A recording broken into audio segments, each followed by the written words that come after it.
Finally, a movie about an accountant.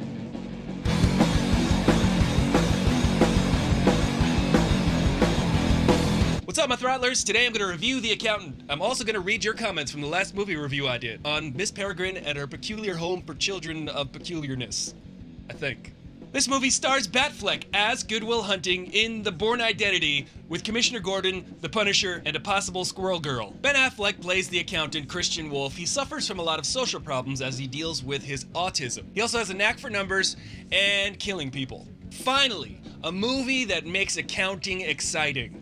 I know you've all been waiting for this. As the movie progresses, there's a series of flashbacks that show Christian Wolf, Ben Affleck's character, as a young boy dealing with his autism and learning how to fend for himself because his father's a military guy and he's like, well, it's a rough world out there and I'm gonna make you tough and I'm gonna make sure that you can handle yourself.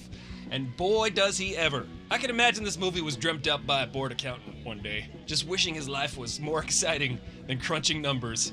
This dude gets some serious combat skills and uses them throughout this movie. Ben Affleck does a lot of accounting for some dangerous criminal organizations, and since he's very awkward socially, it's interesting to see his dynamic with Anna Kendrick. She finds an error in some of these records, and then Ben Affleck finds out what the source of the error is. And J.K. Simmons' character works for the Department of Treasury, and he's trying to track down Ben Affleck throughout the whole movie. And as Ben Affleck is learning more and more about the robotics company that he's working for, it becomes a game of cat and mouse as he tracks down where all the missing millions are going, and J.K. Simmons is tracking down Ben Affleck. As exciting as accounting sounds, the movie is a bit slow. Does drag at points, just definitely boring for me. There are very exciting parts and very interesting parts to this movie. Performances are great. The movie definitely devolves into something more of just a standard action movie toward the end. There are a couple of reveals in this movie, but I think they're telegraphed early on, so they didn't really surprise me that much. I like that it's a drama first and secondarily an action movie. The direction I think was trying to go for layered, because there's a lot of cat chases mouse and dog chases cat chases mouse and cow tosses dog, chases cat, chases mouse in this movie.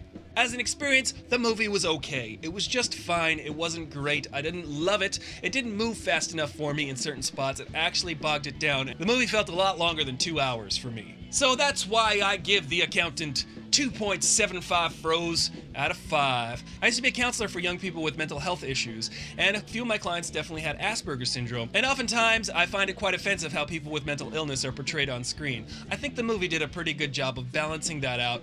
I think it was pretty accurate in that arena, and it also shows that if you have a mental illness, it doesn't necessarily have to be a limiting factor on your overall quality of life and what you can achieve. Well, that's my review. How about you? Did you see The Accountant? What's your favorite action thriller movie? I'd like to know. Let me know in the comments below.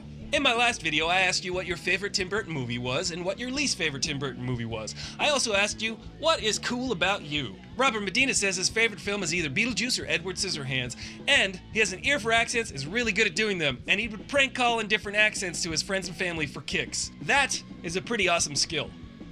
And funny. Good on you. Alan Smithy says, yeah, not into this sort of thing. Thanks, Alan Smithy. And for those of you who don't know, the name Alan Smithy is designated to a film in which the film director does not want to put his own name. Say, for instance, David Lynch actually directed the movie Dune, but there is a version of that movie in which he removed his name, and it'll say, directed by Alan Smithy. That's usually when they're ashamed of the project.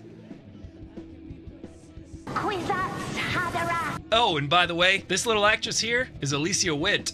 Baby Wolf 42. I would really like to see a video or a podcast on Tim Burton films on what made them great and what made the later films kind of lame. You already did this in this video, but I would like to see you elaborate on this in another video. Cheers. I just might do that. That's a great idea. I might have a panel one day for a live show in which we discuss nothing but Tim Burton films. So stay tuned for that. So make sure you're subscribed to this channel, you like this video and share it with your friends, and definitely leave a comment below because I'll read it in my next movie review. And please take a moment to check out HDSA and find out ways that you can help raise awareness and funding toward research regarding Huntington's disease. So turn on those notifications. Thank you guys for stopping by. I really do appreciate it. I love movies. I'm Aristotle Full Throttle, your bro in the know with the fro.